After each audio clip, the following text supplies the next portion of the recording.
Humahataw ang 4 na dance crew na nagsagupaan sa Business Jingle Dance Craze Competition ng Edelin Homemade Nuts.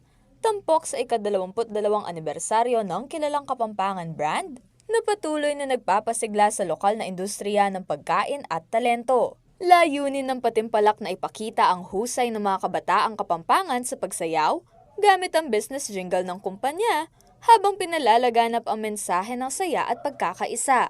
Bahagi rin ito ng pasasalamat ng Edelin's Homemade Nuts sa kanilang mga suki sa loob ng mahigit 2 dekada ng paglilingkod at pag-angat. Sa gitna ng hiyawan at palakpakan, itinanghal na kampyon ang grupong Lil MVD mula Barangay Calulut City of San Fernando.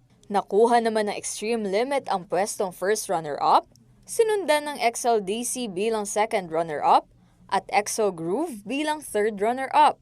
The main goal actually is to give back, okay? For all those who have patronized Edelin's Homemade Nuts for the past 22 years. Nagpapasalamat po kami sa aming mga loyal customers na hindi nagsasawang tumangkilik sa aming mga produkto.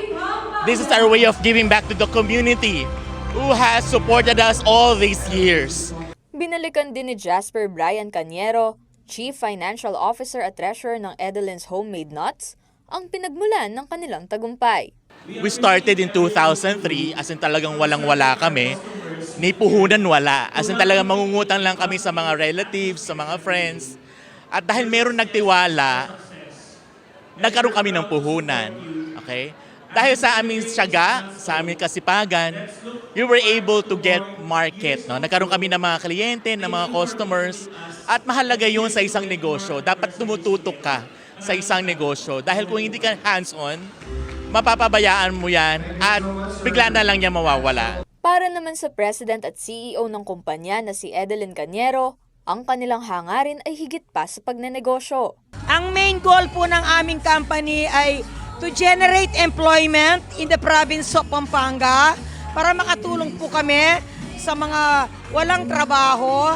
And then, ang pangarap po namin ay maging global distributor of nuts sa buong mundo. Hindi rin nakalimot si Miss Edelin na magpasalamat sa kanilang mga tapat na mamimili. Sa lahat po ng aming mga customers, maraming salamat po sa inyong pagtangkilik sa aming produkto.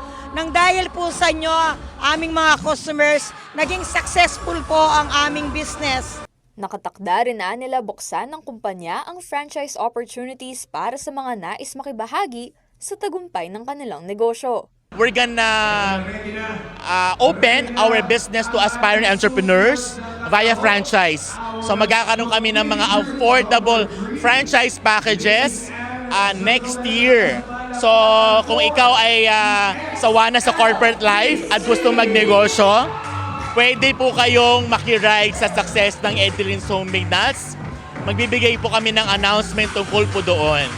Samantala, para sa mga kabataang kalahok tulad ni Yana Dulce ng grupong Lil MVD, isang oportunidad raw ang ganitong patimpalak upang maipakita ang kanilang talento at husay. First of all po, we thank you for this opportunity po na makasali po dito sa Edelin's Dance Competition po. And we use this platform po para ma-showcase po yung talent po namin. We invite po na tangkilikin po natin ang Edelin's.